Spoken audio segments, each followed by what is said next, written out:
আসসালামু আলাইকুম ওয়া রাহমাতুল্লাহি ওয়া বারাকাতুহু। আশা করি সকলেই খুব ভালো আছেন, আমিও ভালো আছি আলহামদুলিল্লাহ। আজকে আমরা জানবো খালিদ ইবনে ওয়ালিদ রাদিয়াল্লাহু তাআলা আনহু এর জীবনের সম্পর্কে।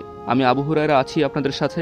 আপনারা ভিডিওটি শুরু থেকে শেষ পর্যন্ত অবশ্যই দেখবেন, অনেক কিছু জানতে পারবেন। তো যাই হোক, শুরু করি চলেন। হযরত খালিদ ইবনে ওয়ালিদ রাদিয়াল্লাহু তাআলা আনহু জন্মগ্রহণ করেন 592 খ্রিস্টাব্দে মক্কায় কুরাইশ গোত্রের একটি প্রভাবশালী ও সম্মানিত পরিবারে। তার বাবা ছিলেন শিক্ষিত ও প্রভাবশালী, আর মা ছিলেন ধর্মপ্রাণ ও নৈতিক গুণাবলীর অধিকারিণী। ছোটবেলা থেকেই খালিদ ছিলেন সাহসী, চটপটে, খেলাধুলায় পারদর্শী এবং নেতৃত্বের স্বাভাবিক প্রতিভা দেখাতেন। তিনি ঘোড়সাওয়ারি ও তলোয়ার চালনায় বিশেষ দক্ষ ছিলেন। কিশোর বেলাতেই তিনি অন্যদের মধ্যে প্রভাব বিস্তার করতে শুরু করেছিলেন এবং প্রতিদ্বন্দ্বীদের মধ্যে ভয় সৃষ্টি করতে পারতেন। খালিদ ইবনে ওয়ালিদ রাদিয়াল্লাহু তাআলা আনহু ইসলামের আগের সময়ে কুরাইশের একজন শক্তিশালী যোদ্ধা ছিলেন। তিনি প্রাথমিকভাবে ইসলামের বিরুদ্ধে ছিলেন এবং উহুদ যুদ্ধে মুসলিম বাহিনীর সঙ্গে লড়াই করেছিলেন। তার সাহস, কৌশল ও নেতৃত্ব তখনই সবার নজর কেড়েছিল। মুসলিমদের চোখে তিনি ছিলেন চ্যালেঞ্জের প্রতীক, কিন্তু ইতিহাস প্রমাণ করবে ইসলামের পথে আসার পর তিনি হয়ে উঠবেন অপ্রতিরোধ্য। হুদায়বিয়ার চুক্তির পর খালিদ ইবনে ওয়ালিদ রাদিয়াল্লাহু তাআলা আনহু ইসলাম গ্রহণ করেন। মদিনায় এসে তিনি সম্পূর্ণভাবে আল্লাহর পথে নিজেকে উৎসর্গ করেন। ইসলামে প্রবেশ করার পর তিনি মুসলিম বাহিনীর একজন প্রধান সেনাপতি হয়ে ওঠেন। তার নেতৃত্ব, কৌশল এবং সামরিক বুদ্ধিমত্তা অল্প সময়ের মধ্যে মুসলিম বাহিনীর শক্তিকে বহুগুণে বৃদ্ধি করে দিয়েছিল। 629 খ্রিস্টাব্দে মুতার যুদ্ধে খালিদ ইবনে ওয়ালিদ নেতৃত্ব দেন।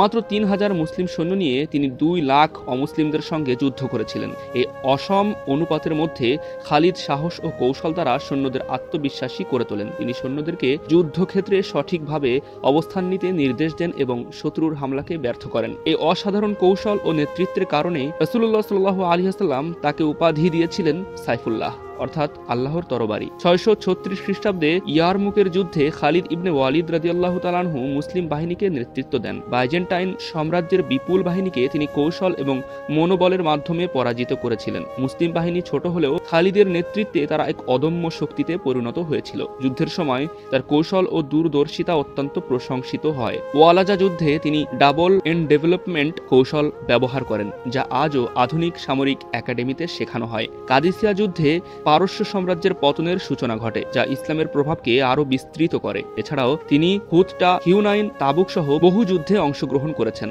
ইতিহাস বলছে তিনি জীবনে প্রায় 100টিরও বেশি যুদ্ধে অংশ নিয়েছিলেন, কিন্তু কখনো কোনো যুদ্ধে তিনি পরাজিত হননি। খালিদ ইবনে ওয়ালিদ রাদিয়াল্লাহু তাআলা আনহু ছিলেন সাহসী, বিচক্ষণতার সঙ্গে বিনয়ী। তিনি নিজের শক্তি ও নেতৃত্ব কেবল আল্লাহর সন্তুষ্টির জন্য ব্যবহার করেছেন, কখনো নিজের স্বার্থের জন্য ব্যবহার করেননি। তার মনোবল ও নেতৃত্বের কারণে ছোট সৈন্য দল ও বড় শত্রুদের মোকাবেলা করতে সক্ষম হতো। মৃত্যুর আগে তিনি বলেছেন, আমি এমন একজন মানুষ যিনি যুদ্ধক্ষেত্রে কখনো ভয় পায়নি। তলোয়ার ভেঙে গেছে আমার কাছে বহুবার, কিন্তু আমি আজ বিছানায় শুয়ে মৃত্যুর অপেক্ষা করছি। তিনি শুধু সেনাপতি হিসেবে নয়, বরং একজন শিক্ষণীয় ব্যক্তিত্ব হিসেবেও অদ্বিতীয়। সাহস ও আত্মবিশ্বাস দিয়ে তিনি দেখিয়েছিলেন যে অল্প শক্তি দিয়ে বড় শক্তিকে পরাজিত করা সম্ভব। তার কৌশল, মেধা, নেতৃত্ব এবং বিনয় আমাদের শিক্ষা দেয় যে সাফল্য অর্জনের জন্য আত্মনিয়োগ এবং পরিকল্পনা অপরিহার্য। তিনি মুসলিমদের জন্য অনুপ্রেরণার উৎস, যা আজও প্রায় প্রতিটি প্রজন্মকে প্রভাবিত করে। 642 খ্রিস্টাব্দে খালিদ ইবনে ওয়ালিদ রাদিয়াল্লাহু তাআলা আনহু সিরিয়ার হোমসে ইন্তেকাল করেন। তার কবর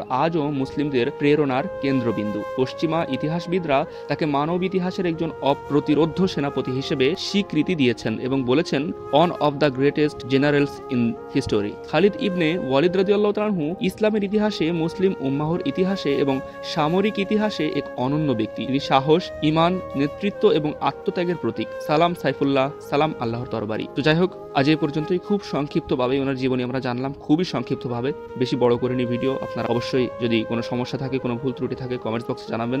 যাই হোক, ভালো থাকবেন, সুস্থ থাকবেন। আসসালামু আলাইকুম ওয়া রাহমাতুল্লাহি ওয়া বারাকাতুহু।